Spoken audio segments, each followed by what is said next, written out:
Flame on! How's everybody doing? I'm Jay Heat with my special guest, Pika Shades. How you doing, buddy? I'm just great. We tried this collab a while back, but we had technical difficulties. That's why it ended up getting delayed. But now with the extra information on Amazon's attack, Absolute Power, and the Trinity special, which was just a compilation of all the backup stories, I feel like now's the time to talk about is everything they're doing now with all the, trying to revamp on the, especially with Sinister Sons, but we'll get into it. That's for you, Tevia. Would you say that this is a revamp of the Super Sons concept and how Jonkent getting aged up for 5G was a mistake? Let's go with that. And you've probably seen every video under the sun talking about how the age up was a mistake. John has no real distinguishable traits from Clark. It's basically Goten to Goku in Dragon Ball Z, where the latter is a carbon copy of the former. But you have to understand, and I recently had a debate with Jared and Britt on Super Wonder Legacy a while back. You have to understand, John's introduction was not only a placate with Dan Jurgens and post-Crisis Superman, but also to give Damian a playmate as callback to the Super Son concept in the 70s. If he was repurposed for 5G, it was purely after the fact. Again, he was repurposed for that purpose. Retooled for that purpose, I should say. Yeah, that's good summary. But with that being addressed, we don't really know a lot about Trinity. So the reason I don't want to comment on the character Trinity herself is because we don't know a lot about her other than the backup stories. Hell, she's not even technically born in the actual main arc of the story. It's just the anthology, the King of Sovereign or King of America's flashback, and leading up to those events. All we know is that her biological mother, triggered an international incident and went on a pseudo unaliving spree. Yeah, because of something that was shown as very hard to see how it even started. We just heard, and it was left to the readers of the reader's imagination. It could have been literally any kind of situation. Like you can't justify without knowing. It's like people in the situation are, well, still innocent until proven guilty of whatever they've been doing. And even if it implies that the characters were being the male characters that in question in that situation were didn't know better in the situation. Let's say provocative. Let's say provocative for the sake of YouTube. Yeah.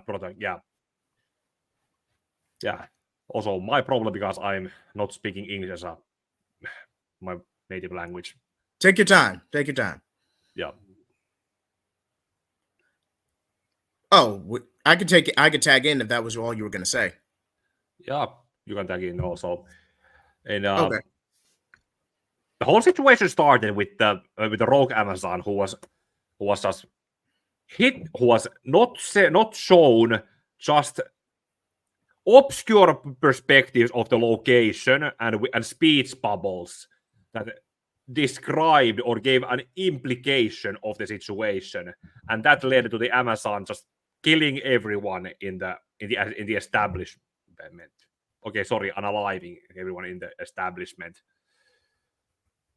And yeah, it's a show no tell situation, which more or less led to a huge overreaction that could have been just like, think of military discipline. Instead of punishing, hunting down and punishing the single individual who caused the whole thing, it's punish everyone and don't even give them a chance to do better from the situation, because that's pretty much how the whole military discipline works. You punish everyone so that it's an encouragement to the entire platoon to try better and not repeat the mistake that one of set an example, basically. Yeah. And this actually reminds me, I don't know if you actually did grow up with the DCAU or not, because you did say you didn't watch Teen Titans 03 on syndication. That was just one thing that flew through the cracks the Teen Titans. But I have watched the DCAU.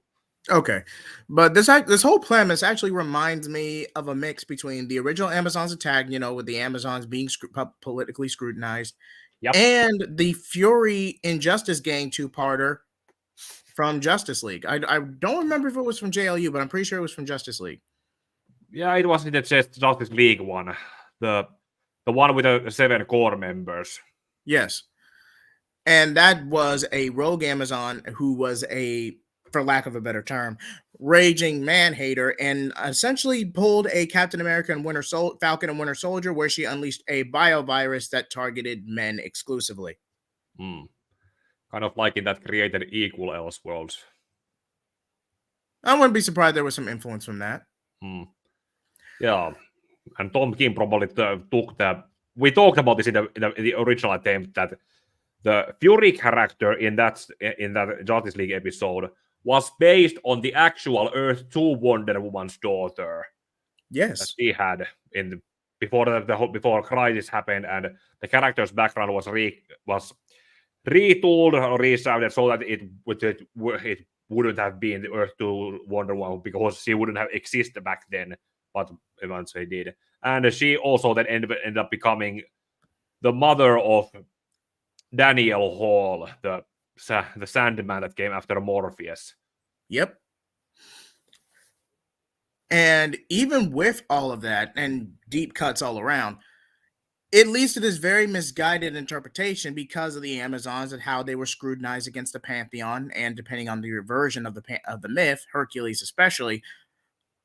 But even with that, the modern world has changed since that era. But the Amazons were stuck on Themyscira, stuck in the past. At least that's the most appropriate I could say it. Yeah. But in context to this story, I feel like Tom King, now this was never confirmed on the panel, it's just implied, that a powerful Amazon named Emily that rivaled a young Diana in the tournament before she officially took on the mantle was taken advantage of, and I'm saying this strictly for YouTube, taken advantage of, and then goes on a unaliving spree and causes it as an international incident.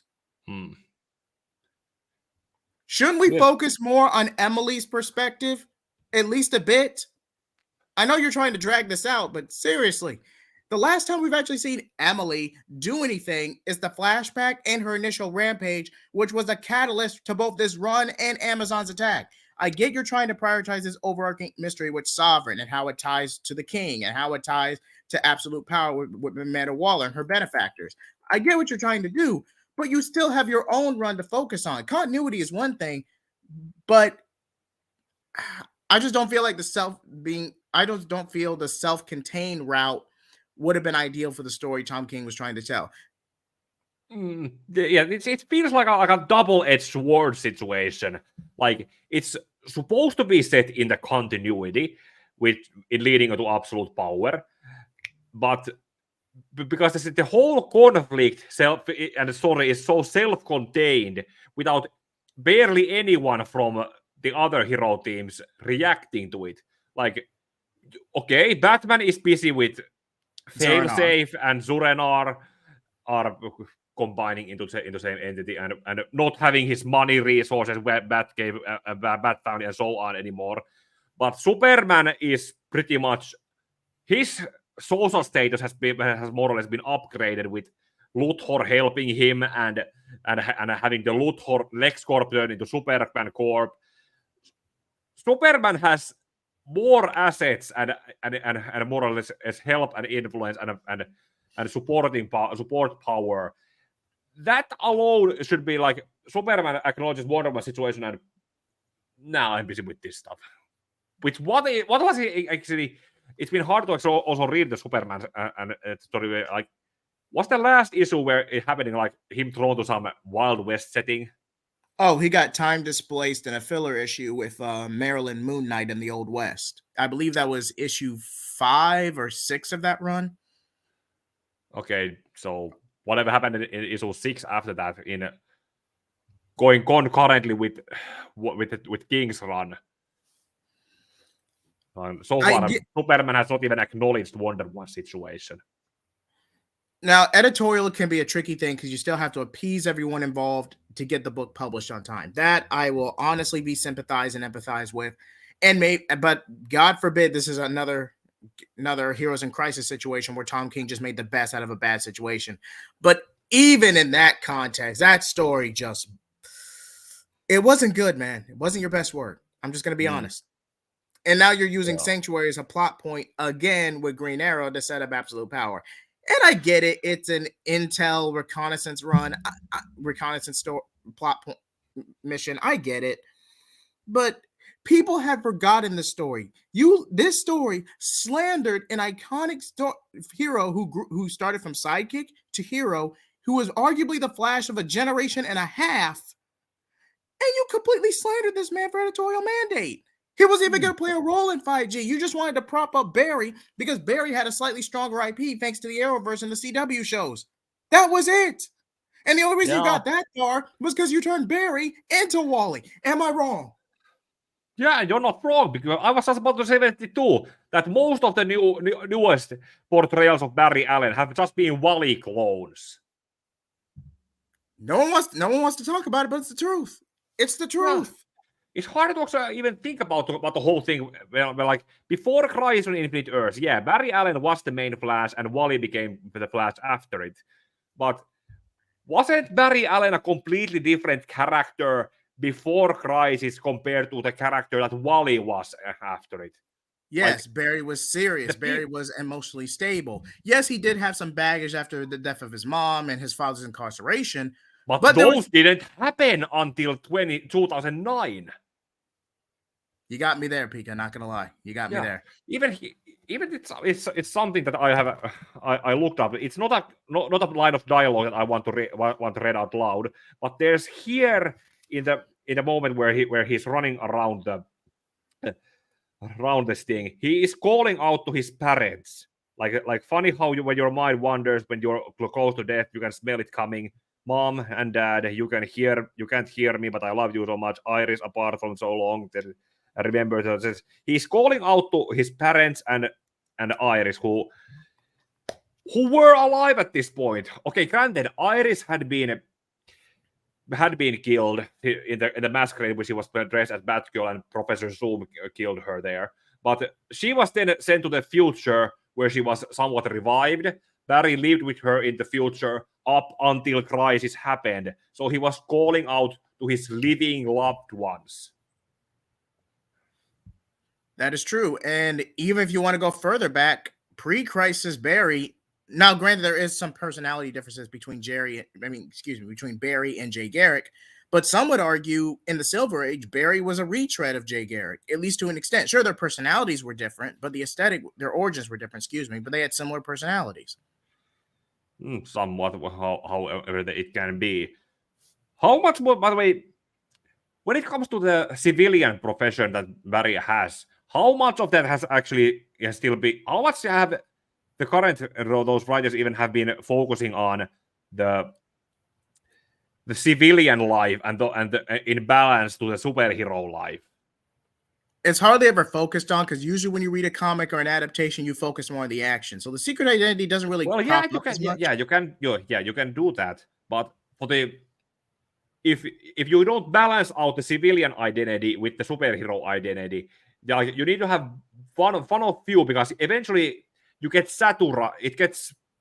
you get desensitized to the action and hero aspects. There needs to be the downtime so you can feel refreshed when the action happens again. It needs a balance. I completely agree. It does need a balance. But even if we factor that, Wally's origin is a direct copy of Barry's. Literally, he was his sidekick. His niece was dating Barry. He was inspired by the Flash, even part of the Flash fan club, and replicated the accident that got his powers. To the point he literally did during a lightning storm, and Barry took him on as a sidekick at a guild. There's been some theories about it being that some people thought about it when Crisis was happening and Barry was running back through time. I think the animated Crisis movie tried to reference this, that Barry was the lightning that gave him his powers in a kind of casual loop kind of situation. And also did the whole same thing to Wally as well, like at the moment of his death at the moment. And well, outside of the It's not a loop bad between theory. Crisis and Final Crisis. It's not a bad theory because technically Barry was out of linear time and he could have done so. Maybe the Speed Force chose him originally, but then when Crisis happened, he went out of his way to give Wally those powers. That way, he would be prepared to take on the mantle if the inevitable when Crisis occurred. That afterward, Wally would be ready. Yeah. It's plausible, but you have to explain a lot of time travel shenanigans and how everything leading up to Crisis was a time loop. No, not really. It was only for Barry himself, and he wasn't even aware that he was dying. The exception that reinforced the rule, you could say. Thank you for simplifying that for me, Pika. But back to the main premise. Is the Super Sons expanding to the Super Trinity? To an extent, yes, but I don't think it's going to stick for a few main factors. One, there's a side of DC that kind of wants to still salvage the original 5G concept, which was pseudo-inspired by Batman Beyond Rebirth. Could we make Damian Wayne an anti-hero? Because not many people like him with the Bat family because he's a brat, he's disrespectful, he's arrogant. He has a lot of these negative or villainous traits. So if we made him more of an anti-hero, but not in a way not turn him into Red Hood 2.0, could we make that work? Now, I'll admit Dan Jurgens on Batman Beyond Rebirth had a pretty good balance, but that's because Damian was hardly ever in the book. For 2 arcs, that was it. Yeah, that one arc where they went to see him and to Nada Parbat, and then the other with Master Zero with the coup d'etat. But even then, Damian was even poorly characterized there because you could argue, Damian, for someone who should be in their mid to late 20s, he still acts like his punkish 14 to 15-year-old self. The only difference is he's, even though he's supposed to be in his 20s. Excuse me. Or maybe even in his 30s. Because when you look at the whole continuity with from Batman Beyond to when Bruce is in his prime, you could say that in Batman Beyond, Bruce is supposed to be in his 70s or 60s, late 70s. 60s or 70s. And in the present day, when Damian is presented to him as a 10-year-old, and now that he's supposed to be a teenager, Bruce would be in his late 30s or early 40s.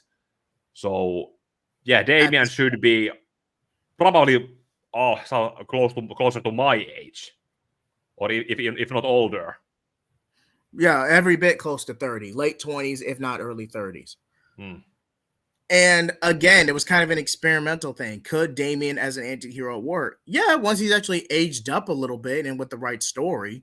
But like I said, 5G was completely rushed, and the only saving grace for both DC and the comic book industry as a whole is the fact that the initiative imploded before anything really got published, regardless of Dan DiDio stepping down. Yeah. But even with that, you have one side of DC editorial and Joshua Williamson especially who wants Damian to go into one direction and a more positive direction, even though it could be argued he's turning him into a Tim clone, but I blame that on the artist more than anything. Yeah, the hair does not fit him. It really does.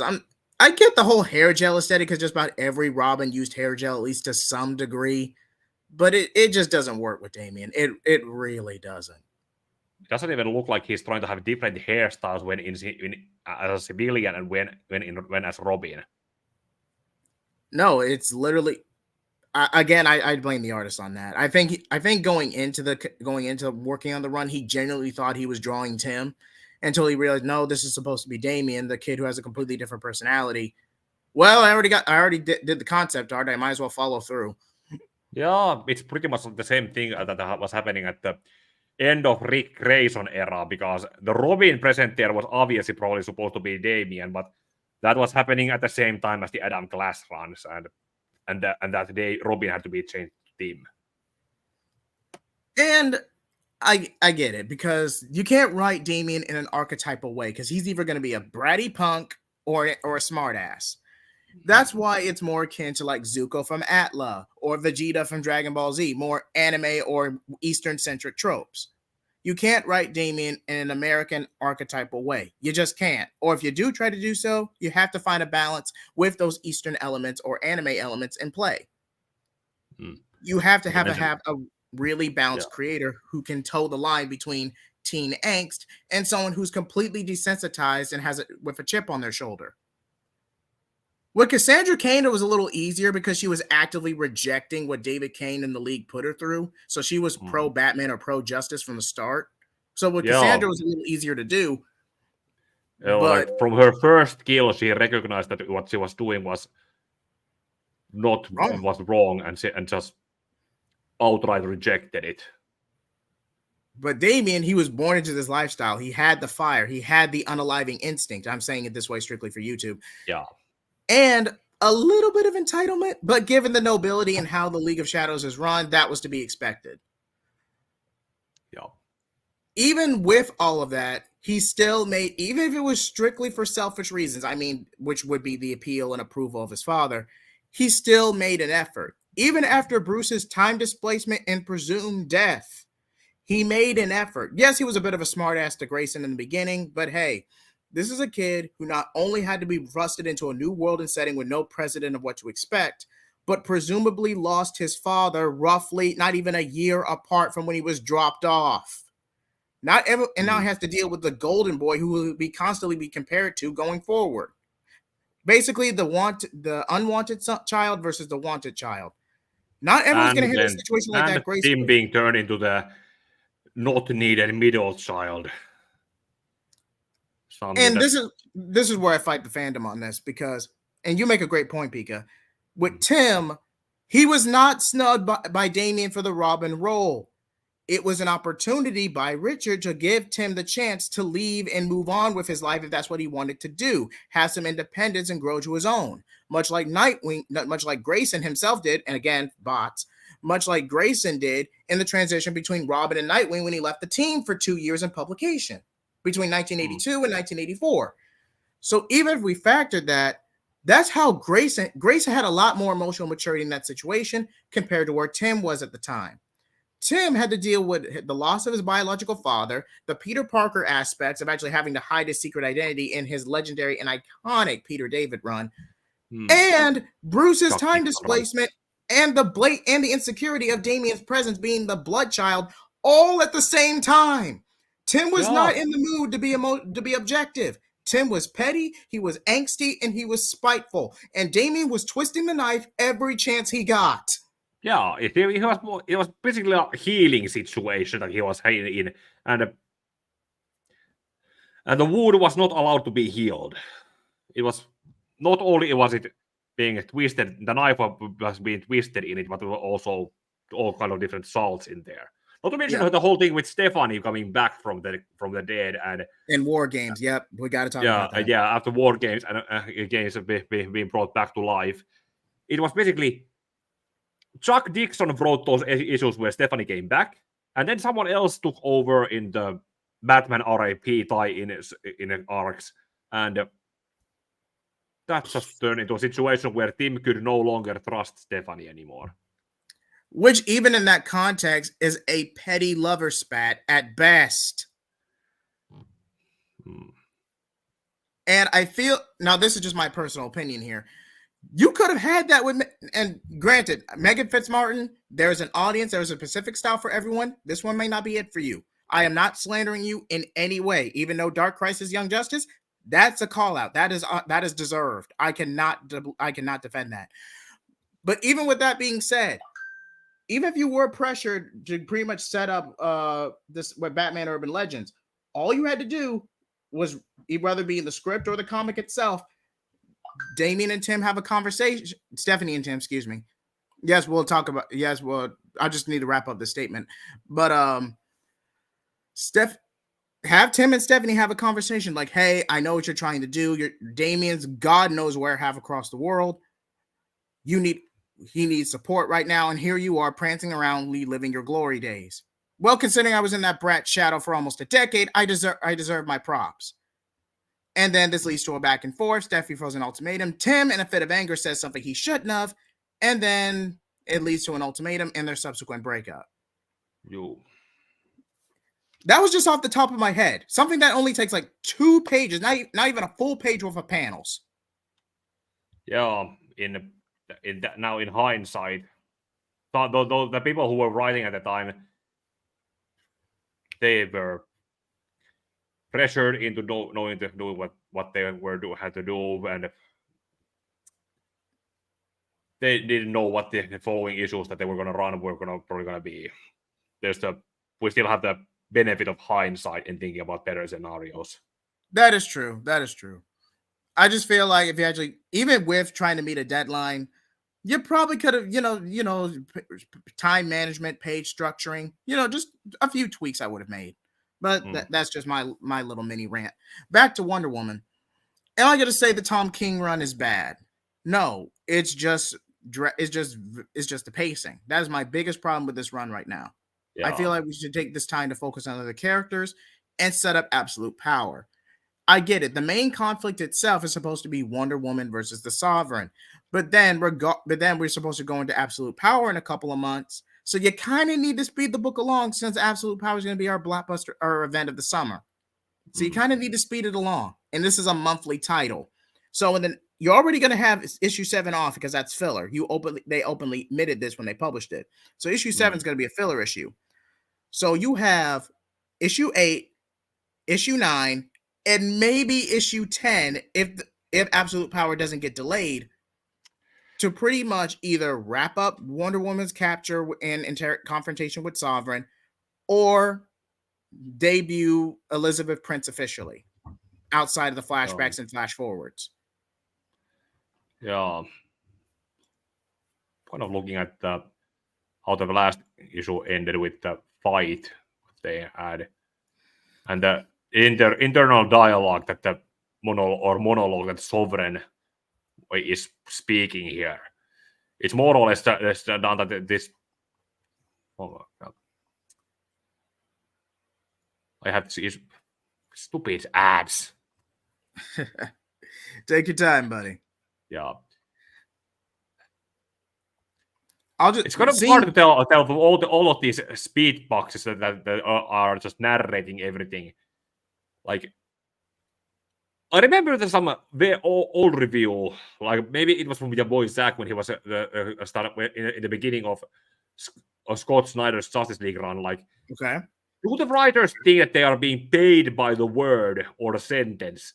Because does there need to be this much dialogue, which the connection between the scene and the narration is not visible even there? And the whole thing about the whole situation that they wanted, it's the whole thing that they didn't want Wonder Woman to end up as a martyr by having her enemies in the 6th issue have her be unalived, but rather have her be beaten.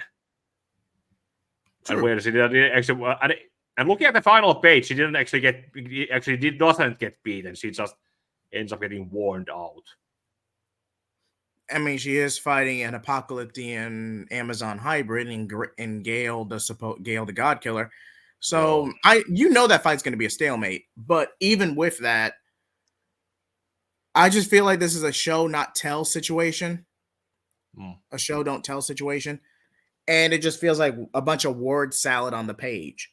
Because if you have a monthly title, you don't need to have Wonder Woman versus the King of Sovereign, especially if you're going to, now that we're editorials moving on with absolute power and is going to relaunch anyway. You don't need that confrontation anymore.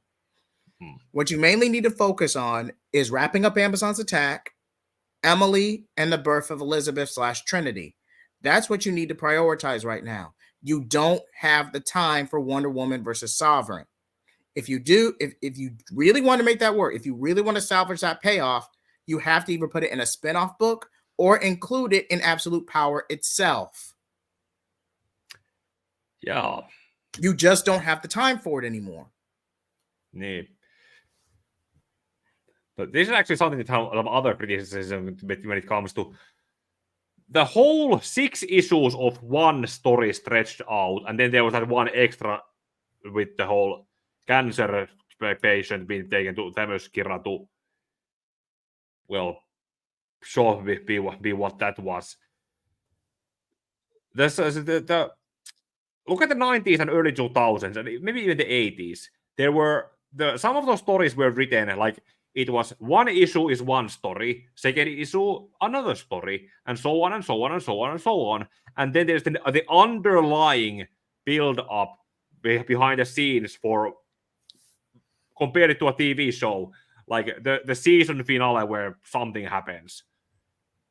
That kind of serialization is not done much anymore. Like South Park used to do it, and then they made the whole season-long arcs, and then they had the whole 2016 season finale where they had Kyle say, "What happened to the entire narrative?"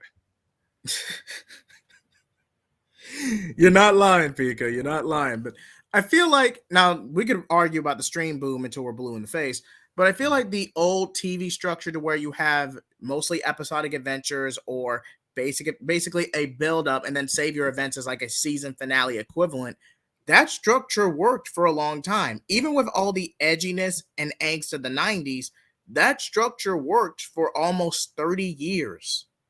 Yeah. But now we're rushing. Yeah, I can understand if it's a budgetary issue and they can't have as many episodes now anymore, but they could try to find some kind of balance in there with if they have writers to format the whole thing. 12 episodes and so on and so otherwise. Depending on how it goes. I agree. One standard that I still think about when the way pretty much way how Fate's Day Night was done, because you know how the Unlimited Blade works. It was one of the paths in the visual novel. Then it was adapted into a 90-minute movie, and then it was a few years later. It was a 26 episode long anime. Yes, it was. Yeah, first 12 episodes. Well, they were told as they were, and then in the middle there was the moment of despair, status quo change, and then the rest was leading up to how the rest of the path went. I haven't watched the Heaven's Feel was turned into 3 movies, and then the original Blade anime was trying to be a mix. Yeah. But I get your point entirely, Pika. I really do.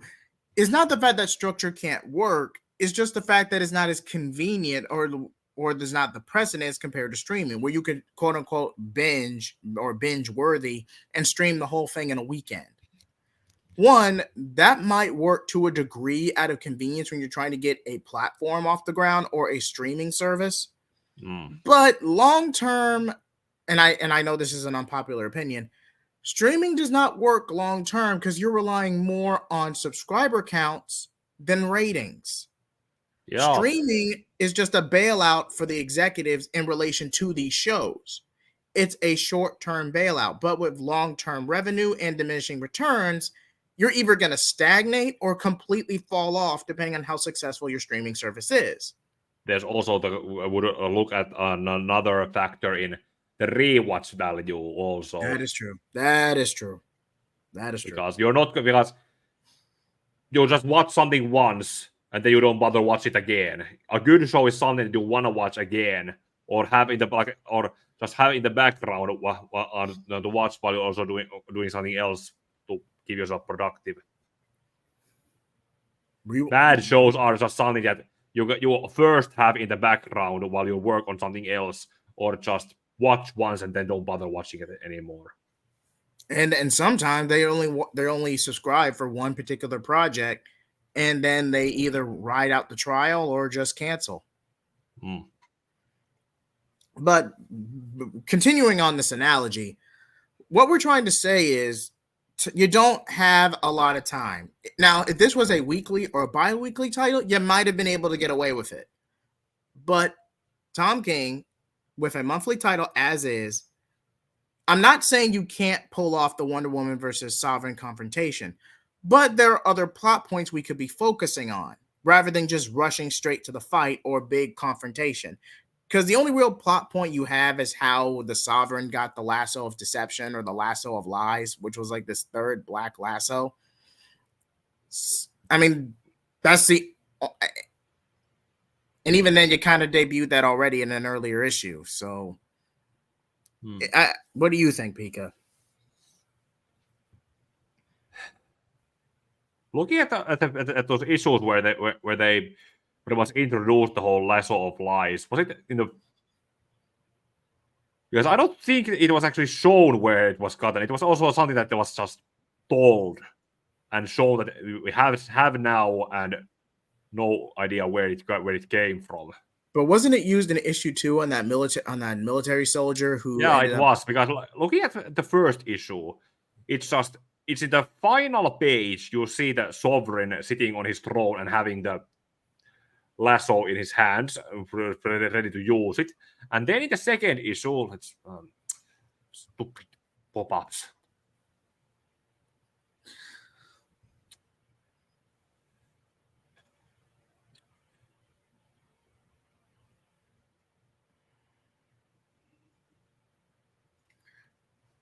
While we're waiting on that, I'll probably go into more detail about the parallels between Emily and Fury in a separate video.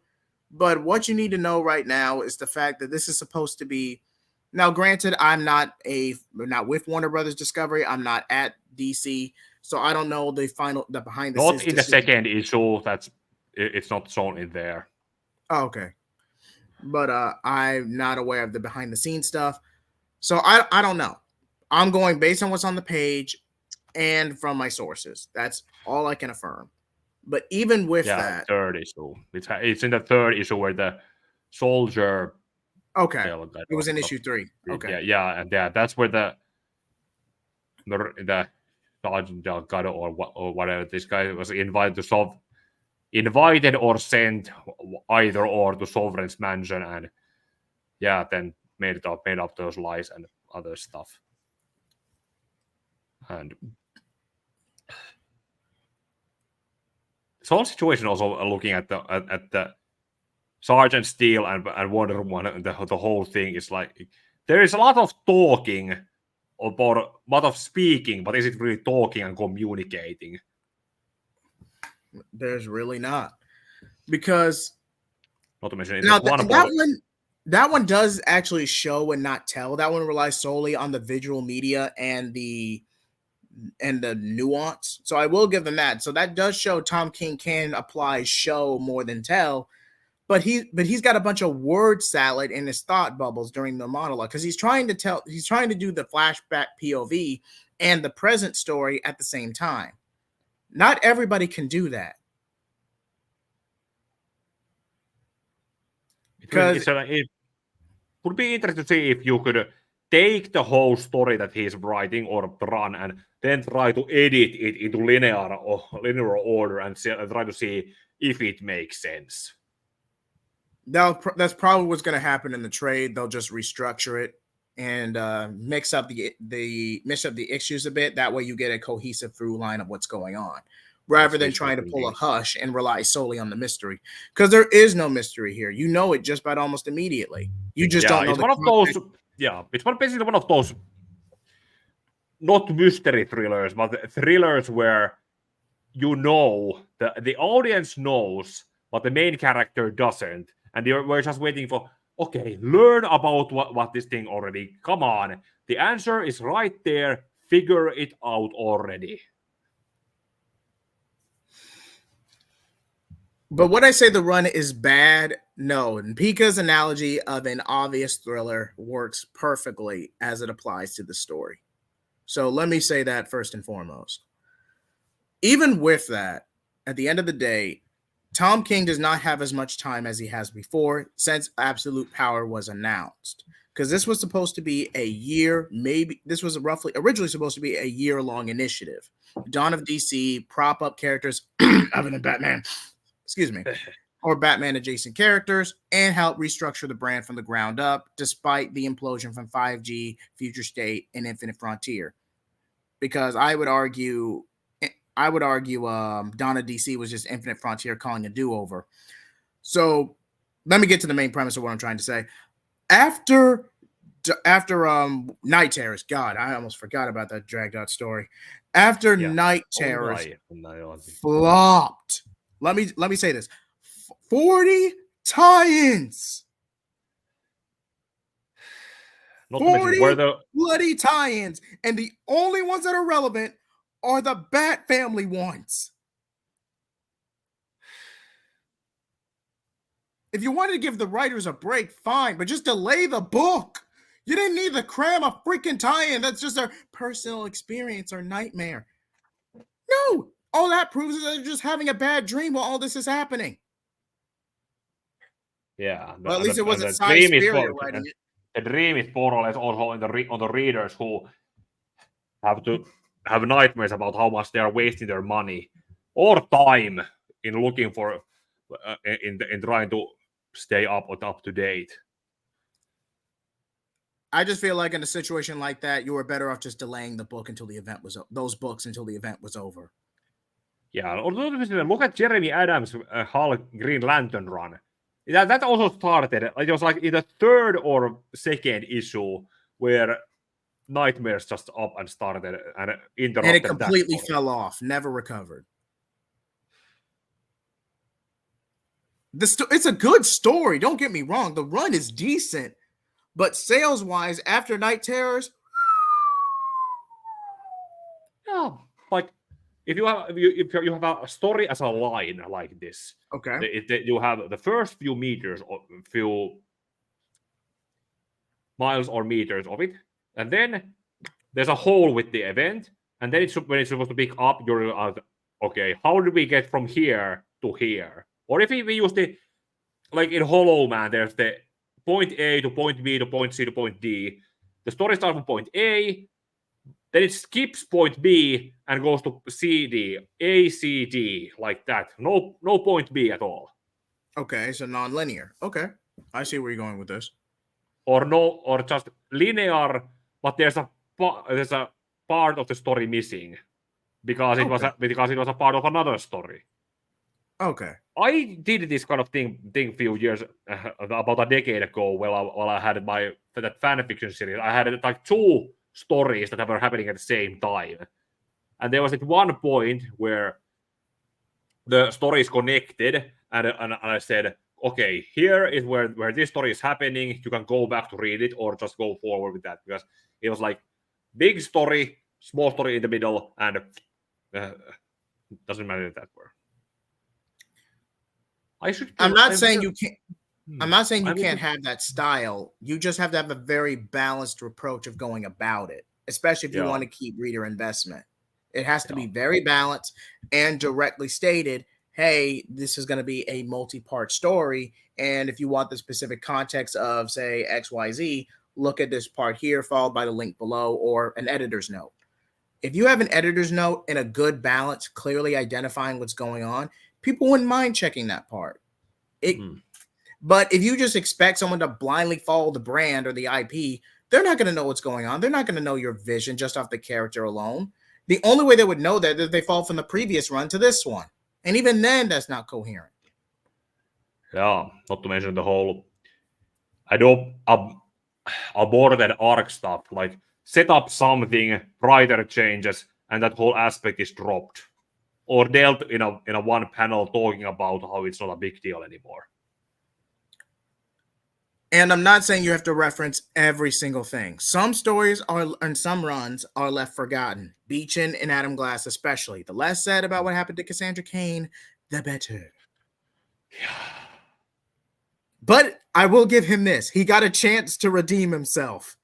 Beechin got a chance to redeem himself. Adam Glass just flaked and left Robbie Thompson to pick up the pieces. You can't take that from Beechin. Yeah. It was still bad. Yeah, at least he tried. At least he made the attempt. Oh God. Pika's having flashbacks right now. Yeah, those two. Not most of there's, but at least those flashbacks, some of those flashbacks with Cassandra end on a positive place where Bruce with Batman promising to adopt Cassandra. That's also a happy place to think back to. And again, I even been fan requested with my New Direction verse, cheap plug here, but I've even been fan requested on the New Direction verse, like, why do I hate the Adam Glass run? And I probably will do a shelf title Gone Bad on at some point, because the story, it is flawed because of the editorial mandate for 5G, But the premise itself isn't that bad. It's literally akin to any rebellious team experience. He gets with his friends, they end up in this larger cabal or situation, and fundamentally gets in over his head. It's a tale as old as time. There are two main aspects I have wrong with it. Even if you factor the fall from grace and Damian's bad reaction to grief, that's mostly beef between Batman and Robin, or an old wound per se, DCAU reference, something like that. That's manageable. The one thing I can't forgive is the pseudo damsel in this situation. And I know I'm probably going to get clipped for this or rant or roasted, trolled in the comments.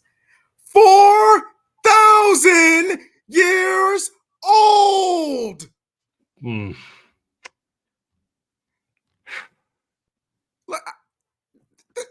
Was no one paying attention? That's all I want to know. I understand like editorial meeting mandates and a paycheck. That I all get.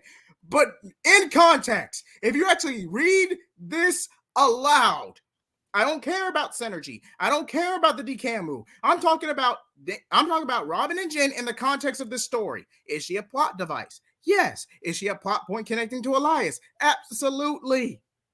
But if you're gonna go this route, with melodrama, there was only two ways to go about it. Either outright avoid it and say, hey, I appreciate you actually giving me my agency and the ring back and not being corrupted by the power, and we just move on. Or have it be relatively one-sided from the start and have it just be brushed off as a pseudo quote-unquote crush. I'm not no reference to the character. This is just the simplest way I can say it.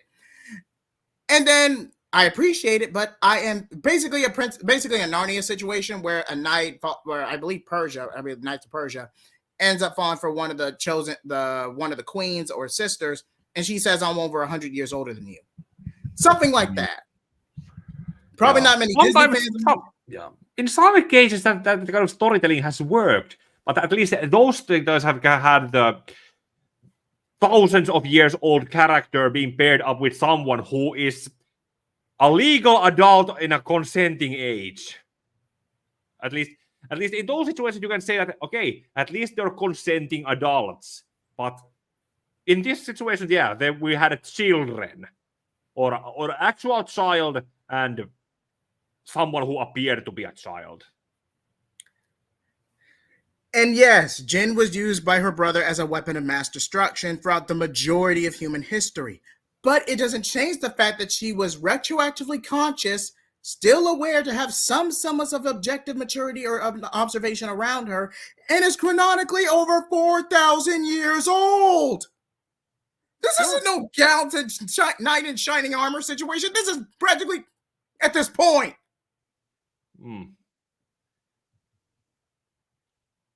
If you look at the,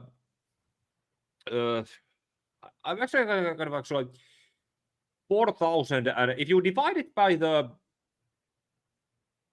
actually, never mind. Please, no. Whole different discussion. Let's not talk about that anymore. No, please. I was already requested to adapt that for New Direction verse. I don't want to think about that anymore. Better not think about it too much because it makes you think about too many other things not related to it. Please. Hopefully I remember to edit this out. God. Yeah, I'll try to. But as I was saying, in a situation like that, you have to have a very specific style of storytelling. You can't just rely off melodrama alone. And I feel like Tom King's fallen into a similar trap, and granted, this is the Amazons in general. A lot of writers have fallen into this trap, male and female, to where you focus more on the general aspects of a character rather than their evolving lore. And ironically enough, Amazon's Attack is a perfect example of this.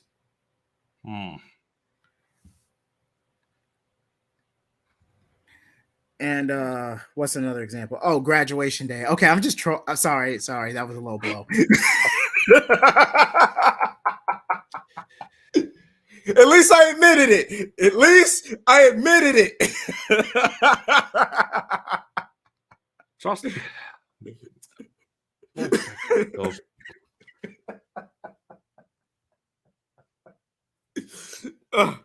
I think I have a Which graduation day? Yeah, that's that one graduation day.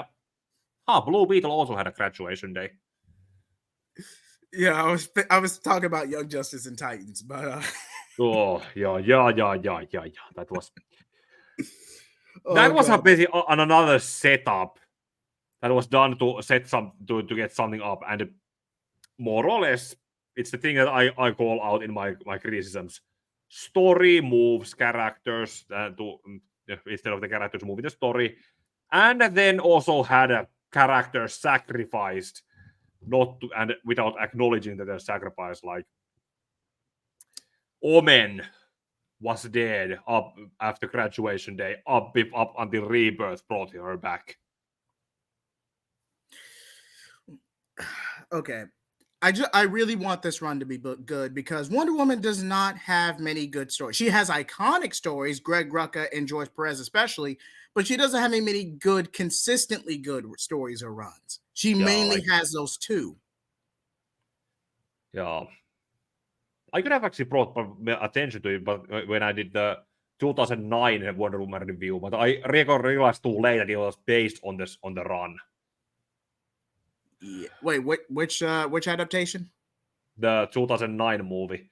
Oh yeah, it was based on that run. I realized I had already watched it, and then when I started to see stuff to write about it, and I realized, oh damn, this could have been a comparison review.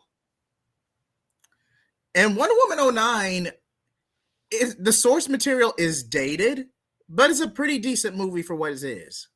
Yeah, but even then, some things I criticize about it was that it tried to also justifiably include the other characters, like there was those few other Amazons. Okay, Artemis was a side character, but then there was also I don't remember the names right now. The one who fell in love with Hades as his guard, and then the pacifist who didn't want to be a warrior and wanted to be a scholar, and he ended up dying. And then there was how Hippolyta had the whole one-sided view of everything, and Steve Trevor was pretty much something that did not work well. Not to mention, you can for those who haven't seen my review of it, I showcased the one point where he tries to talk back to Wonder Woman's one-sided view, and it was so close to having a point, but then it went. It wasn't even for a gag either. Like, you get what they're saying, because you definitely the writers definitely tried to set up, because that's it. Okay, first of all, I'll just say it. Steve Trevor and Diana worked better in the golden age, where it was a father-daughter dynamic, or surrogate father-daughter dynamic, to where he was a father figure to her. If you want to have Steve as a male damsel or a male equivalent to Lois Lane in that trope, fine. But these two do not work. I'm not saying that because of precedent. I'm not saying that because of iconography. I'm just saying that Wonder Woman tends to stand on her own most of the time. Yeah, but pretty much the 2017 portrayal of Steve Trevor with Chris Pine, that also pretty much you could have said that it worked as a love interest and as the other thing, the guy as the flip roles from Damsel in Distress to do Damsel in Distress. It worked because it was a one-off thing, and kind of one shot that. Not to mention, there's the whole tragedy of the thing. Like, if he had lived, they could have probably had a life to think about. It's the what could have been. The story of most of the best love stories that you could see that are those that you could see the potential there before it's lost. It's something I also recognized when I did the vampire trilogy on Batman, and there was the female vampire who gave Batman her blood to have him slowly turn into a vampire type before he became a full vampire. Slow down the process. There was potential on that relationship too, but the tragedy was that she was killed by the fighting vampires, and that romance could never happen. That was also the one tragedy of it. not to mention the whole Catwoman in the sequel. There's the potential that it could have worked, but the tragedy is that she was killed before they had the chance. And I agree. In the Snyderverse, DCEU, whatever you want to call it, that version for Wonder Woman 2017, that had a decent balance to it between those two versions of Steve Trevor, to where he's a guide or pseudo mentor / father figure, and explaining the traditional roles in the modern setting. There was a balance there. I will give you that. But that all led up to a tragic payoff to where Steve Trevor would ultimately die in the end. Mm. And again, I'm not arguing with you. I agree on that point. But I feel like it really is kind of a Lois Lane situation you think about. Like, he's here simply because of iconography and what's been precedented, not because he contributes to the lore in a meaningful way. It's basically a grandfather clause and you know what's actually one of some very annoying grandfather clause love interest that I gotta actually helps me see where Jared comes from with his view on Lois Lane. I wish I had a clip right now. There's this one love interest character who is forced into some other better options place. It's from the Archie Sonic the Hedgehog comics, because I don't know if you have read them or found them, but that comic series, it started out as some kind of spin-off from the games. Sonic cartoon from not games, the cartoon that was in the very early 90s. Okay. And because in that series, it was before like Amy Rose was introduced, or any female characters like Amy were introduced, or even Cream or so on. Wait, are we talking about that one human character they tried to get? Not even a human character. It was Mobius. There was the Sally Acorn's character in an Archie Sonic the Hedgehog comics. That's a love interest that was given to Sonic all through the 200 issues run, and whatever development there was in that relationship, the writers always like pushed Sonic into being in a relationship with that character, exactly that kind of relationship that Amy Rose wants to have with Sonic. And Amy was included in the comic, and she was in a not healthy way, just looking at it. Yeah, I'm just gonna wait for my turn for when that ends. That is a grandfather clause and designated love interest that pushes better aspects of the story aside.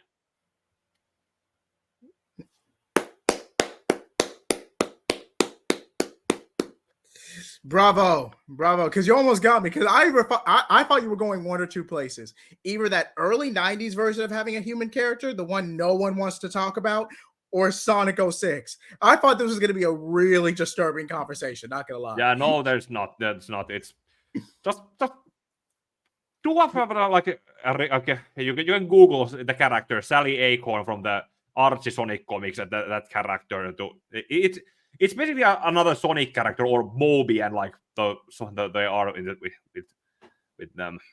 But I have read not a human, just other kind of Sonic. Another Sonic anamorphic animal. I actually have seen Sally on occasion.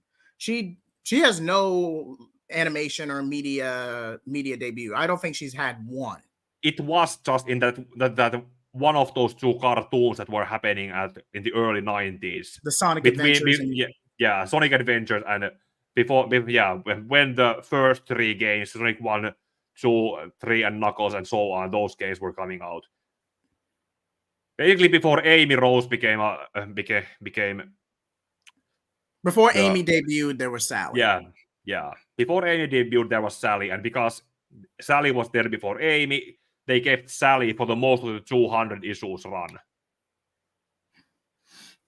That is a very strong analogy, Pika. I thought this was going to go somewhere else, but I really appreciate you salvaging the conversation.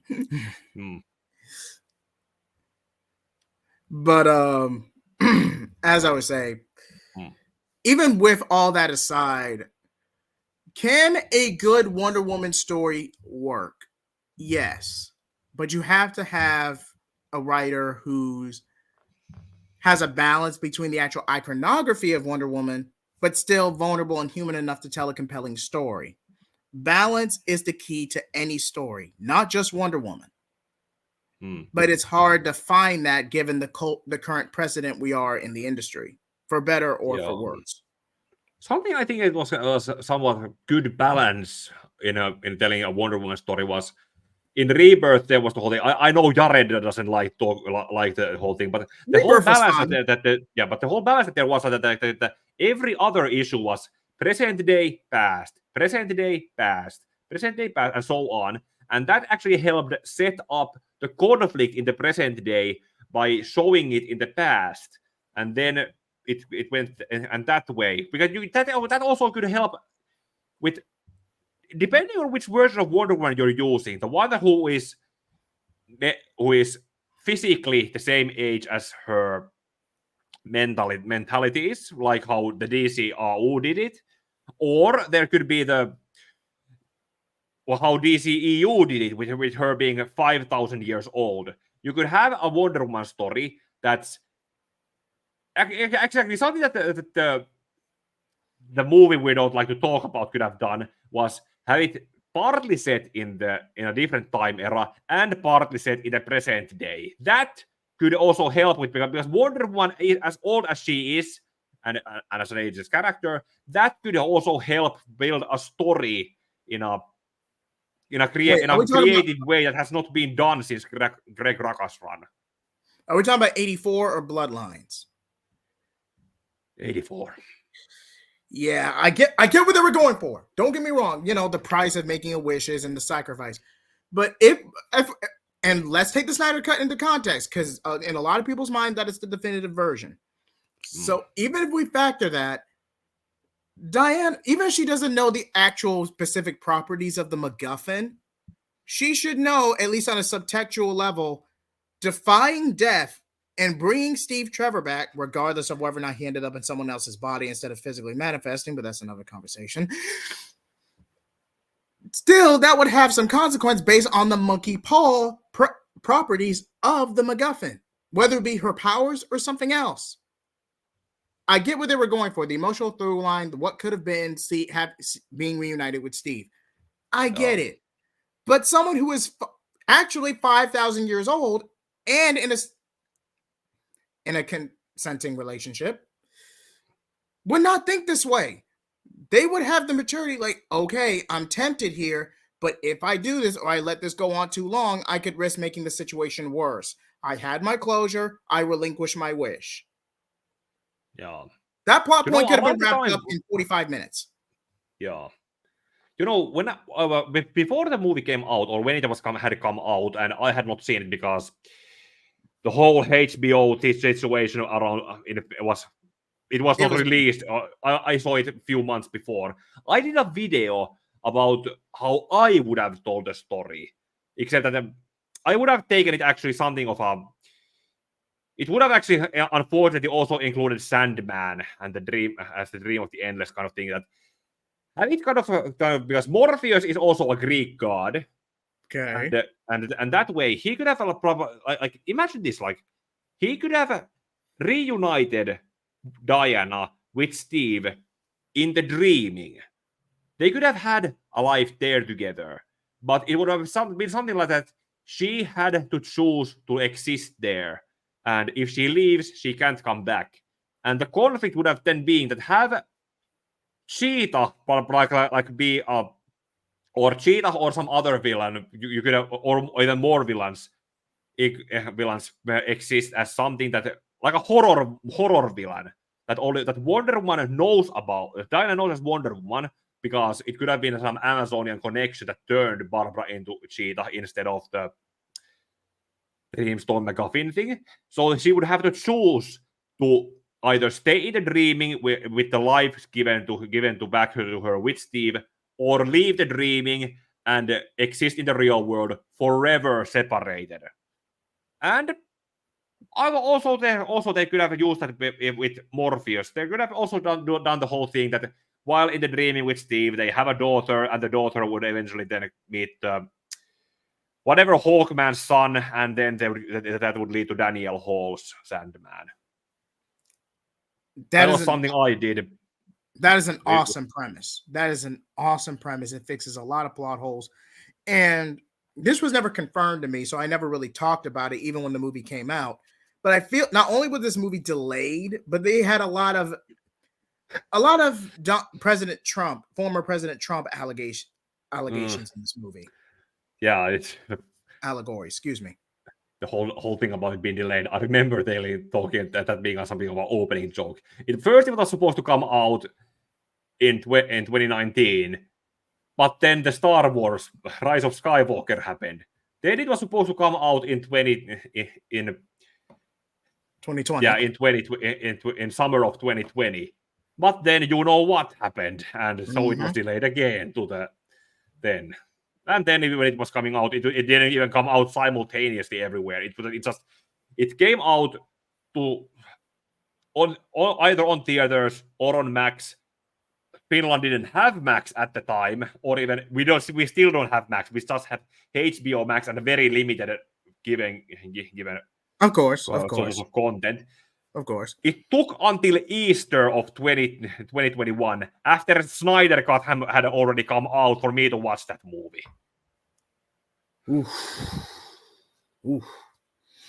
But I will say, as much people rag on, I forget the actor's name at the time of this recording, Maxwell Lord. Now, granted, this was not the best Maxwell Lord adaptation. I will not say otherwise by any stretch of the imagination. But at the same time, let me give you a basic rundown of who Maxwell Lord is. He is someone who actually sponsored the C-list heroes who would become known as the Justice League International, gave them a chance, some notoriety in the public, and even had some extra sponsorship when Batman joined after a fallout with the main league at the time. And then he suddenly then Infinite Crisis rolls around, to where he turns on everyone, and he's pretty much conspired with not Checkmate, and basically this whole crusade of, take out metahumans and how metahumans are an objective threat to Earth and humanity, and the death of Ted Kord. Yeah. Even if you factored all of that and the Bat God era of the early 2000s, that still does not mean Maxwell Lord is a conniving con man. He was legitimate to a degree because the JLI needed sponsorship. He only turned once the metahuman president got progressively worse through the 90s. Yeah, not to mention the whole thing. The only reason why Maxwell Lord is seen as a Wonder Woman villain is because Wonder Woman killed him. That's literally the only connection I could think about where it is, because that's an infamous act. Justified infamous act, but still not enough to balance everything that Max went through with the Justice League International and not to mention, by all means, by all of his pre-existing history before he being killed by Wonder Woman, Maxwell Lord should be seen as an enemy of Booster Gold and Blue Beetle, not Wonder Woman. And hot take here, but I'm going to say it, Dr. Psycho was a better choice for that movie. Given the MacGuffin, given the president, even the subplot with Barbara Minerva getting cursed to become Cheetah, even if it wasn't the curse it normally is. Dr. Psycho would have been a much better choice because abusing the Dreamstone is something Dr. Psycho would do. Yeah, let me actually even think about it. If we replace the Maxwell Lord with Dr. Psycho, the only difference that we could really think about would be that he wouldn't get an easily forgiven ending with a son, with the son that the Maxwell Lord got. That's pretty. That character would get either beaten up or, Patty Jenkins probably would not have killed Dr. Psycho. No. Or anything else. That's a low blow even for violent beating at the very least. At the very least. Like, seriously, I don't even think it's a hindsight thing. Dr. Psycho was, I just don't know. Again, the Trump allegory was never confirmed to me or my sources, so I cannot comment on that. But if that was not there, if that allegedly was not a precedent going to how the film was structured, Dr. Psycho would have been a better choice and more cathartic because of how Dr. Psycho actually acts. Granted, he's a one-note villain from the Silver Age, but he works in this context. Wasn't there actually there was some references to some other Wonder Woman character that with the Dreamstone McGuffin, like the Duke of Deception, some other obscure Wonder Woman villain who was just referenced with that name. I'm pretty sure there was a reference there because I know it wasn't Giganta.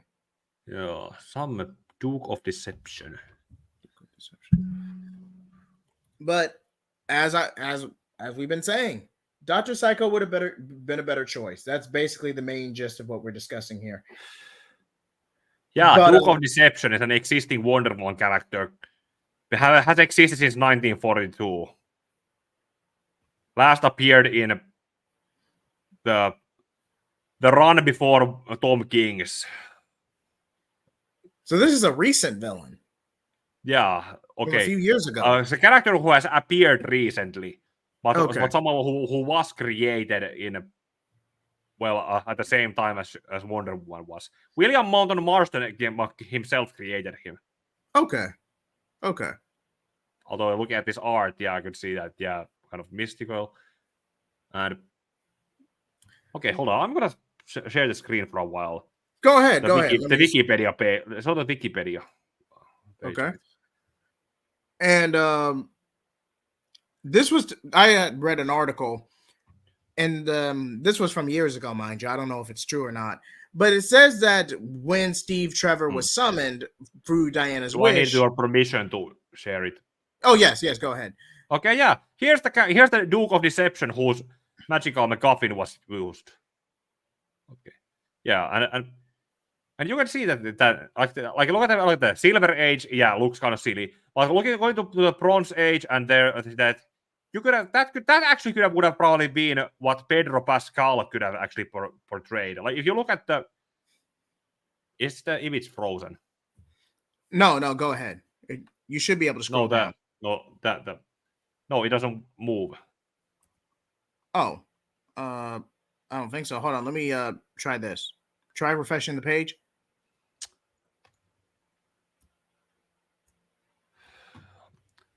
Okay, hey, I'll link the Wikipedia page to the private chat. You can share it. You still can't scroll? All right, can't scroll. Hey, there's the link. You can use. Okay, I'll do it on my end. Yeah. Okay. Let me just. While I'm doing that, Pika, please continue your point. Yeah. Looking at that character, the humanized version of it, they could have done the same move there. Like there's one image from the Bronze Age where from Wonder Woman issue 217. They could have done that scene in the movie, or they could and there's the Handsome Warrior one from 1978 by Jose Del Double there. Those images right there. That could have been Pedro Pascal's portrayal, that form.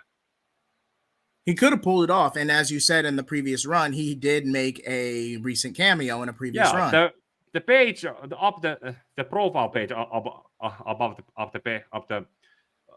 the page image up there. That's from the recent art from August 2022. Scroll up. Oh, okay. Or there. Yeah, that image up there. Not that one, the one above. That's from August 2022. Okay, I thought I could make the image bigger. But Pedro Pascal could have pulled that off, but again, he's mystical. It's a direct tie to the MacGuffin. It's still, I guess they were just, Peter Jenkins and staff were just going for iconography because either Dr. Psycho or the Duke of Deception. Yes, the Duke of Deception was referenced, but you can easily make the argument Duke of Deception should have been the main villain. Though if you're going strictly for iconography, I would have proposed Dr. Psycho as a relative compromise. Yeah. And arguably better choice. But that's neither here or there. So, any additional thoughts on current Wonder Woman or the we didn't really cover the Super Sons that much, didn't we? And that's the title of this video. Yeah, no, we should probably move on to that now. Better late than never. Better late than never. So Tevia, this is for you, buddy. But needless to say, the nostalgia. Okay, did the Super Sons attract an audience? Yes. Was it able to sell? No, because one, it's a de facto. They just didn't want to make another World's Finest because you already had Batman, Superman kind of carry over into Rebirth anyway. So they kind of wanted, a World's Finest book, but for kids. And this was a direct passion project by Tomasi, and editorial greenlit it. So this was all Tomasi with a little bit of Patrick Gleason here and there. Yeah. And go ahead, Pika. I'll just keep going. The Rise and Fall video I did to paraphrase what I said there. It was basically like a Western manga or try to emulate the manga with Patrick Gleason's art. Yes. I know if he was also involved with it. But anyway, yeah, the art could have sold it. Thomas's writing could have also done what it also did. But if it was, I don't know if it was all the how well or badly it's sold. There was a premise. It was also something of a premise that, well, it attracted unfortunately not a huge enough audience, but you can't say that the alternative that came in its place was a good replacement. Okay, that sounded poor. That sounded stupid. This is just my interpretation of what you're trying to say, but please feel free to jump in. I think you had a solid. It kind of reminded you of like Hunter x Hunter with Gon and Killa.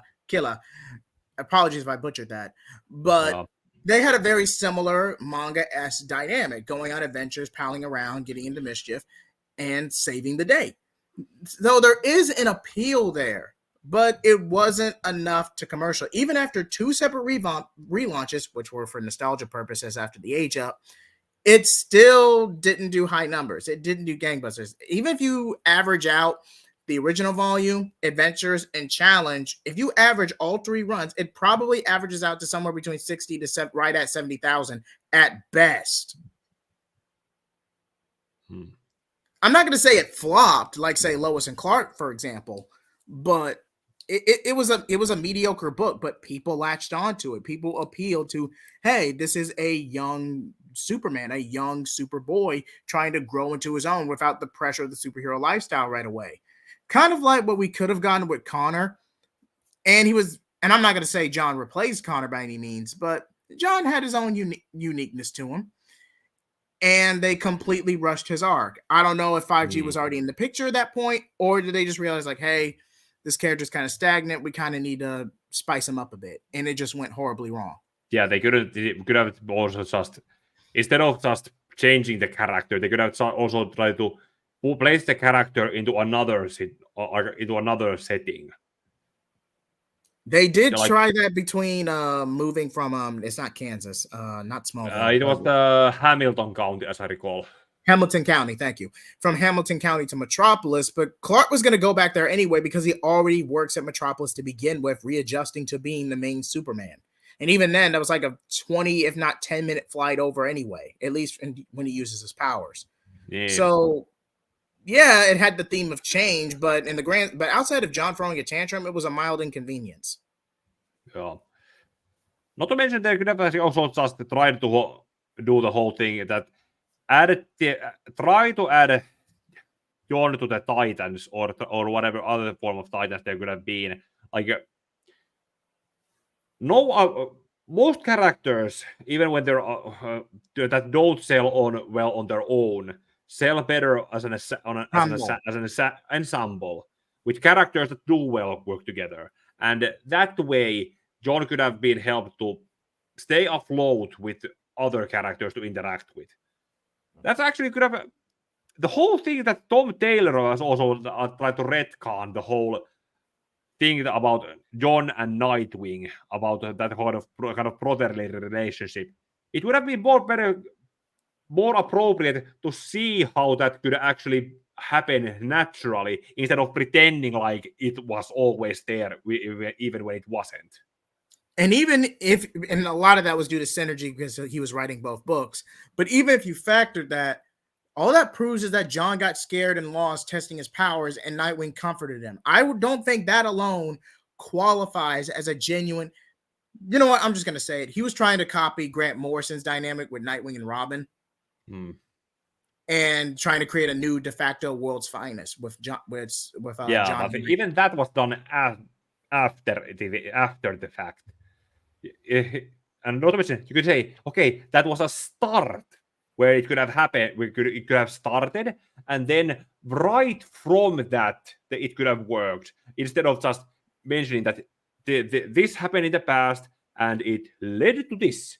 But most people don't want to know. But something like ding, ding. That's the whole if you use the ABC point, but it's skipping B and C and going straight from A to D. You're not lying there. And even with the age up, now granted, John probably does work better as an ensemble, but I feel like it's more of the fact that he's so bland that even an OC character at a live action CW show could take a same premise and nothing would change. Like, it's completely indiscernible. But even with all that, I'm not really going to go into the Jay Nakamura thing because that's obvious, That's a horse we have beaten up enough. Yeah, I'm not horse that we have beaten up enough. Yeah, I'm not going into that. Tevia was going to have a rant in the comments, and we'd be here all day. Yeah, but even then, even with all that, replacing John with the Super Twins from World War Saga, that was a good first step. But even with PK Philip Kennedy Johnson, the payoff was a little rushed. Cardinal sin, I know. But looking back, and especially in the trades, we knew what you were doing. You're not slick. You're not slick. It's a replacement goldfish situation. Had to adjust my lighting. But even with that, as I was going on to say, did the Super Sons work? Yeah, as kind of like a niche pseudo manga. Yeah. And I was trying to avoid this, but since we've already opened that can of worms, we might as well discuss it. Which would you say was worse? Adventures of Superman John Kent or Son of Kal-El?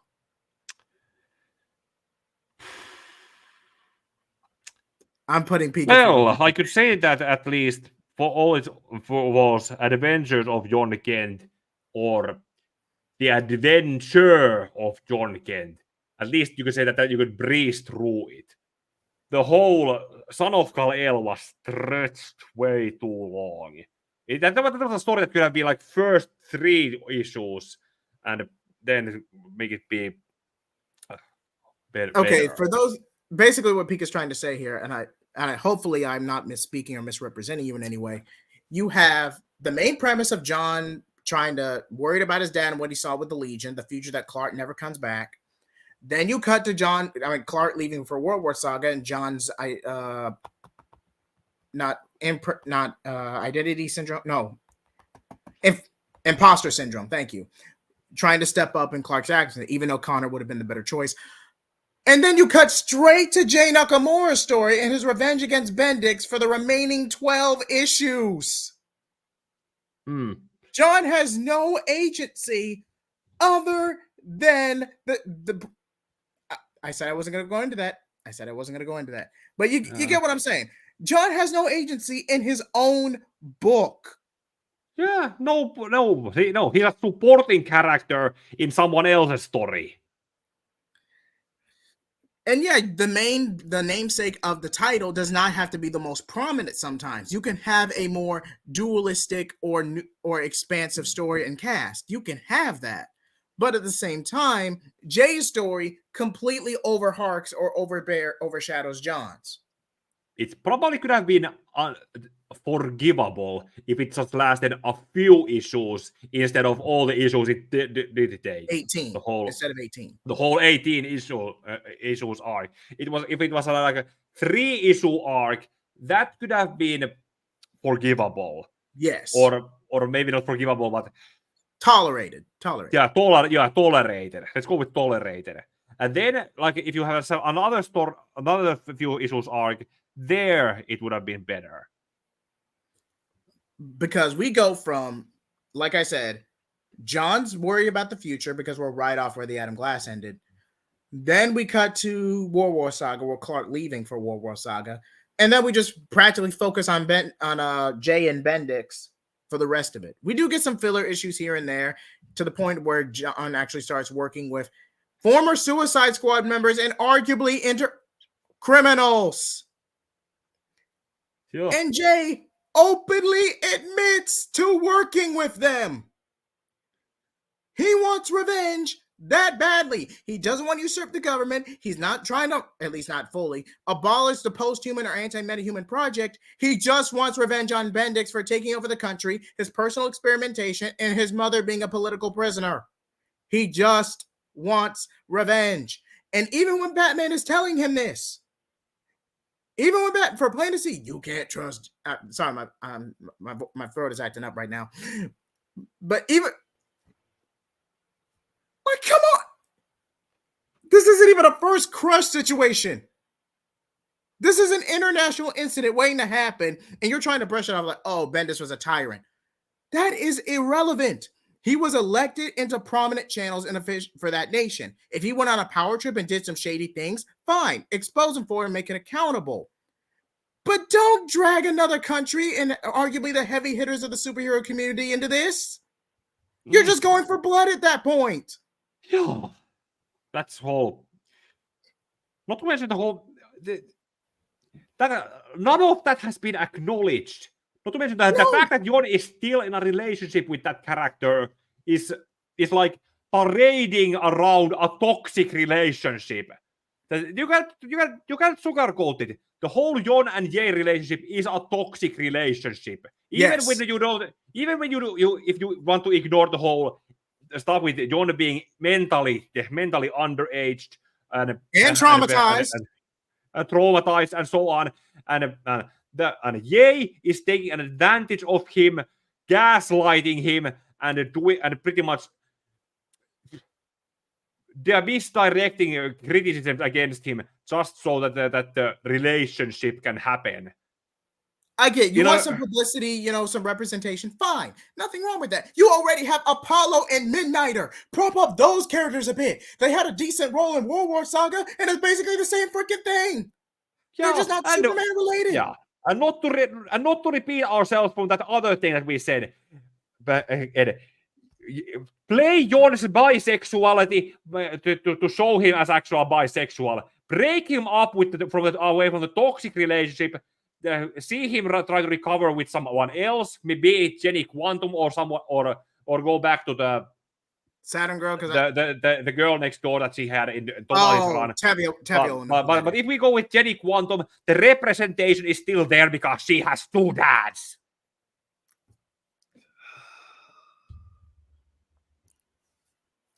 At least for all the baggage of the Adam Glass run, at least you could make the pseudo argument Robin and Jin wasn't as toxic because it imploded almost immediately. At least you have a silver lining there. And even then, Damian didn't do anything. He used a ring and let him heal him over the course of a weekend. That was it. Yeah. But still, that's even worse. That is arguably worse, regardless of the context. Let me clear that up there. Yeah. That is arguably worse. But with that being said, we'll talk about the Trinity with Jon and Damian. Yeah, because we're still on the Super Sons topic, and this will only be a few more minutes, buddy. Just try to hang in there. I know the cringe is unbearable right now. Just bear with me, buddy. Yeah. But moving on to adventures, because if I go on another Adam Glass and Jay Nakamura comparison, I'm going to have an aneurysm. Oh.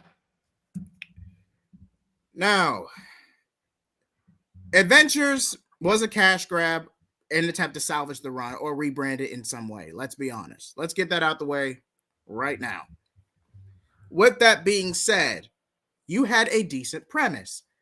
the scarred and traumatized child confronting his oppressor, and a fully paid off character arc that was been ignored since Bendis's run. But not even 3 issues in, I believe the end of issue 2, you drop all pretenses, unalive Ultraman, and then we move straight to Injustice the rest of the time, just for a minute subplot of how, we could use the multiverse. Bruce, Injustice, Batman, and the Resistance came to their own conclusion in real time. Just because John was there to inspire. Yeah. Go ahead. I have done the whole. 3 years ago, I did the whole Injustice retrospective on all the way from year 1 to the end of the first video game. They thought about it. What was the Lex Luthor came to the conclusion from Bizarro, like thinking about seeing a different version of Superman, and then got the idea to use the multiverse there. That's how they got to it. The idea. Okay. Thank you. No, not to mention that also on Wednesday, we're now Tuesday, so tomorrow on Robert's channel we did the Dark Knight's Death Metal. Okay. I point out in that video how that Ultraman who took Jon and tortured him, that version of Ultraman died already during Death Metal. Yes. There was that one shot where Crime Syndicate was working for them, Perpetua. and Owlman was literally told that there have been previous versions of him, going from the pre-crisis version, the Guardian version, the Antimatter version, the Forever Evil version, and his current latest version. And every time Earth 3 is destroyed or the Crime Syndicate dies, they get reset with new characters. And those new characters were the ones in the Battle for Earth 3 where Amanda Waller and the Suicide Squad, they came to took them or take over them. But those previous characters who died during Death Metal, that was the same Ultraman who tortured Jon for 5 years, and that Ultraman already died. Yes, this is a new version. That is true. So having, at least in that mindset, having Jon confront Ultraman would be redundant. But at the same time, it's still a narrative payoff for Jon's character in relation to his trauma from the Bendis run, even if it's not technically the same Ultraman himself. Yeah, and not to mention, I also brought this up there. Even if that was like some time-displaced version or a copy or some other Ultraman who was like given memories, that still would be a clone or a variant or something else. It would not be the same Ultraman. And if there is a different Ultraman, then they could try to do the whole thing again. But after the first time, do you think they're gonna try to tell that story again? After showing that they clearly don't have interest to tell it. They arguably tried to bury it the moment the Bendis run ended. The only difference is Tom Taylor chose to make a shelf title out of it instead of retconning the age up altogether. Which again, free publicity, but none of that matters. And even if we factor shelf title, publicity, all of it, it doesn't matter if you do nothing with it.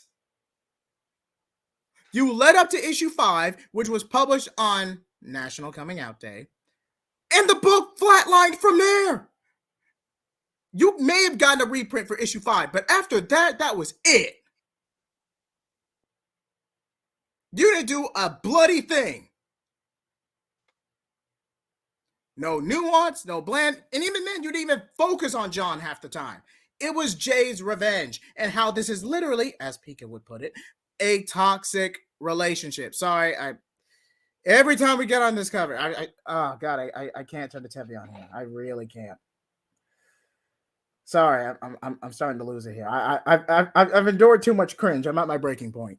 Yeah. Ugh. There was a rise and fall, and when it came to the fall, it just didn't stop falling. It's just going down. It's still going down. There are going to be a few trips up when they try to do something, but then the interest to do more just. You might get a little spike here and there, but it ultimately fell off. I'm not going to say it flopped. I will never say it flopped unless if the numbers indicate differently. It just didn't sell like editorial wanted or were confident they were. Whether they were trying to copy All New, All Different is debatable. That's what Dan DiDio wanted to do. But whether or not they were actually going to fall through with it is another matter. But even with that, the best thing to do, if you're not going to have another reboot and relaunch and age John back down, shelve the character for a bit, let the heat die down, and then reintroduce John from there. Maybe not as Superman, but with a new name and still part of the Superman family. And you noticed how in Action Comics, I believe also in the Steelworks miniseries, Jay is not prominent as much as he used to be. You see him in Steelworks as John Henry Iron's assistant, but other than that, you barely see him at all.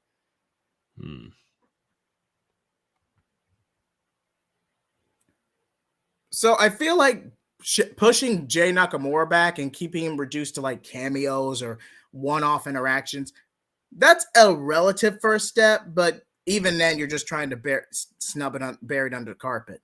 But at least it's a step. As for the main topic of our video, is it too little too late?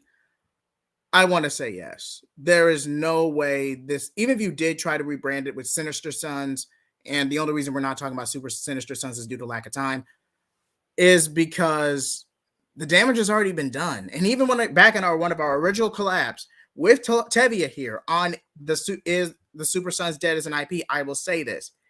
It had its time, it had its permanence, and the moment John was aged up, it derailed and damaged beyond repair. Yes, you could have flashback stories here and there, but it's nowhere near going to have the same impact as it did before. And maybe you can create a new World's Finest dynamic with the Super Twins, maybe interacting with some of the Bat Family or even the Teen Titans. You have new opportunities here. So as long as those opportunities and tries they keep doing that. If they leave them stagnant for too long, the interest fades away. It does. It's something also you notice as a small time YouTuber. If there are too many gaps between making new videos, the views are just come and then they stop, and then you need to force a new thing out.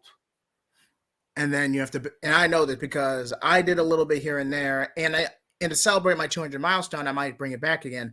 It was a Naruto What If I did with another content creator online, Pung P. I collabed with him on something I was working on Wattpad at the time. Granted, this was like 4 or 5 years ago, but even with that was, and when I actually adapted it for YouTube, that ended up with 3,000 views on YouTube, arguably the biggest video on my channel. The reason I didn't follow up on and continue it because I was going through undergrad at the time. And I just didn't have the time to, go through an old glorified fanfic I did, even if it was a collab, and then readapt it for YouTube. And I didn't have StreamYard back then, so I didn't even have the best equipment. So even with that, I just decided to prioritize my college work, and my YouTube channel stagnated until I was convinced by you, Jared, Phoenix, Taladia, and even Tevia to a degree to come back to YouTube. And I feel like I'm doing pretty good for myself. I had 210 subscribers. I'm pretty content. I may not get viral. I may not get sponsorships anytime soon. But as long as I continue making content and hanging out with you guys, I think that's time well spent. I have no regrets. Yeah. But congratulations, everyone. You got to see us cringe and go through a relatively redundant topic for an hour and 45 minutes. It's a lot of, oh, God dang it. Pika, any final thoughts? Final thoughts is I should probably say something that the thing that Tom King has been doing with Super Sons in the backup story in his run, that is probably a future that doesn't take place anytime soon. It's just a possible future. Okay. Could be wrong, but considering how it takes place in the Wayne Manor, and Batman doesn't have Wayne Manor anymore, so yeah, but wouldn't that make more sense for an Elseworld story though? Yeah, Like seriously, this concept has or potential. hyper time. What if? Mm. Because else, I miss those days when you could say that different setting, different and different setting in parallel universe was something in the multiverse, whereas different what if this thing happened instead of this thing happened was a hyper time thing as an alternate timeline. Yeah, but some people often confuse hypertime for multiverse because one stems from parallel Earths and the other stems from multiverse theory as it pertains to time travel. And it's a conundrum to write around as it on a good day. I think I I want to imagine that I managed to explain it somewhat well in a metal rewrite I did a few years ago, and I'm planning to do some kind of I should do some kind of commentary streams on those fanfics that I did a decade ago.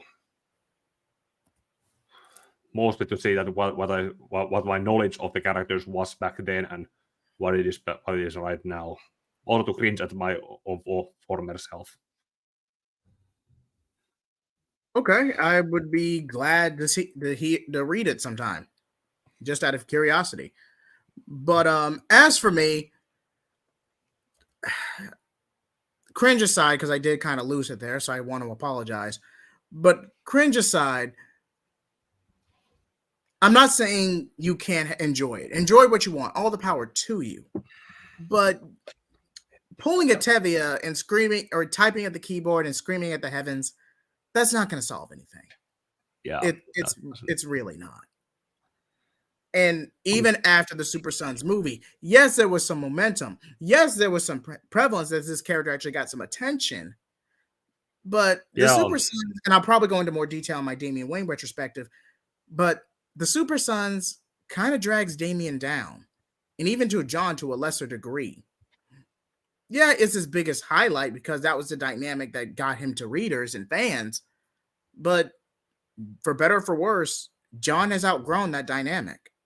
They'll still hang out and fight crime together, but you could say that the iron was reheated up to be molded when the movie came out, but even that reheating has passed. And chilled down, and it's not. It's not there. It's a Finnish euphemism. You need to strike, or not even it's all the strike the iron when it's still hot, and it was hot. Then it was left to chill down. Then it was reheated, and then nothing was done with it anymore. The movie came and it went. It was, and it more or less it has gone ignored by now. And this plays into the larger norm of the industry as well. They don't want to admit they screwed up. Now, granted, Bendis was contracted, to steal from Marvel, hype themselves up a little bit, and maybe that 5G plan to the end of the deal was pitching. So a lot of that was either already above board or Bendis contributed a small role to it. Even with that wouldn't have changed anything long term. Yes, the Bendis run was bad and just shows how much Bendis has fallen off in his old age. But even with that ultimately wouldn't change anything. It's just the fact that people grow, people change. And yeah, you might be able to salvage a friendship, salvage some camaraderie, but people inevitably grow apart. And that's just the dour theme of the Super Sons. Now, Tom King trying to create Trinity and revamp it somehow, I feel like that was more a gimmick than anything, because you really didn't need the Trinity subplot in any of this. If Tom King, now this is just a purely hypothetical scenario, regardless of hindsight, if Tom King had waited until after Sovereignty was defeated and say, oh, this rogue and traumatized Amazon gave birth to a child and the worst happened to her and this child needs to be taken care of, already debut Elizabeth first as a baby, then the Trinity stuff, like, okay, now I'm intrigued. This little Amazon baby won't be forgotten. This will lead to a pseudo Batman and Robin type thing. It's like, what's the most appropriate way I could say this without getting demonetized?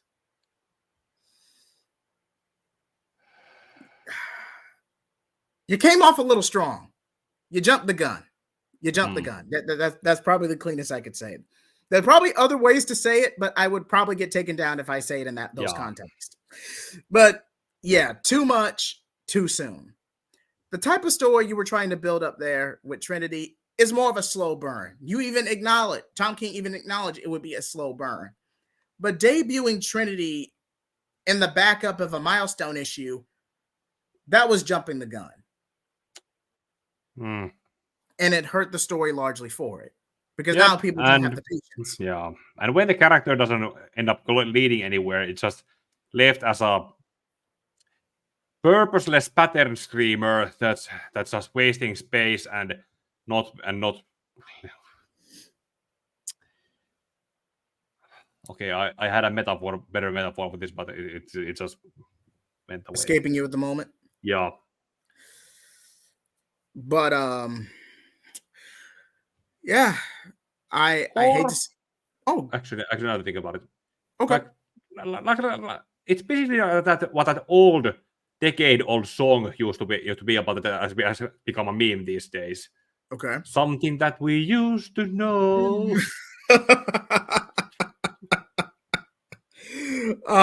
Brilliant. Never change, Pika. Never change. Okay, and you want to tell them our little passion project coming up, or you want to wait? You want to leave that a surprise? Well, I suppose I could say that it's more or less the parts have been written and it's going to be recorded. Jay Heath will be voicing a few characters. Actually, so far, as far as I know, 2 characters in the part 2 of Crisis on Infinite Earths. My comparison review between issues 5 to 8 and the part 2 movie when it comes out. I won't spoil which character, but I look forward to it, and hopefully we can get this done in time for the movie. But either way, once again, Pika, it's a pleasure. Yeah. Any final thoughts or anything you want to promote? Well, there's a poll I did on the weekend about my videos I'll be making before I start before the Crisis movie is coming out. So far, it's the follow-up to Death of Superman, the funeral part about with Superman's supporting cast and those who were left to mourn him after Superman fell in fighting Doomsday. I'm writing that, and also I'm writing a comparison review between Green Lantern Emerald Dawn 1 and 2 with Green Lantern First Flight, because those are Hal Jordan's origin stories from post-Crisis and more or less the closest thing to compare as a source material and adaptation. Eventually, when I get to it, I'll probably do the Green Lantern Secret Origin by Jeff Johns and compare it to the Ryan Reynolds movie. As a matter of fact, I want to show for funsies my copy of that book because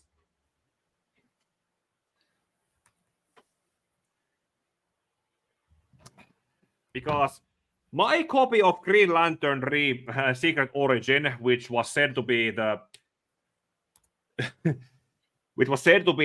inspiration for the 2011 Green Lantern movie with Ryan Reynolds. This is what my copy of the book looks like. Nice. Nice. Yeah, so basically, when I do a comparison review on Green Lantern Rebirth and how how Jeff Johns did it, I need to compare this comic to that movie. Definitely looking forward to that comparison review. Yeah. Are you going to do comparison reviews for the entire DCAMU similar to? Hold on, let me take you out of Solo. Similar to like a DCAMU retrospective, because I was actually planning one too. And depends on how many comparisons there be. I have been thinking about also doing some kind of individual reviews, also similar to how I have already done with the Wonderwoman 2009, and then there was also the whole thing I did. And with Batman, the Batman vs Dracula was also kind of, but in but also actually two video part in what aspects of the vampire trilogy inspired it. So eventually I will eventually need to do those individual movie reviews or multiple reviews to just noticing and acknowledging how like pros and cons about this and this movie. It could be a few in one video or one video that done like that. Because some of those movies that were adaptations, there's the context that in the plot, in the carryover plot of those adaptation movies that needs to be acknowledged from there. Because I know you already did a comparison review for Throne of Atlantis, Justice League War, and Judas Contract, and you just recently started one on the Death and Return of Superman. Yep. So please check those out, everyone. I highly recommend his content, and he's a valued friend and co-host on the channel, and I'd be honored to collab with him on the Crisis on Infinite Earths retrospective. So with that being said, thank you for joining us for almost 2 hours of content, cringe, and laughs. Have a good night, everybody. Flame off. And may your heart be guiding key.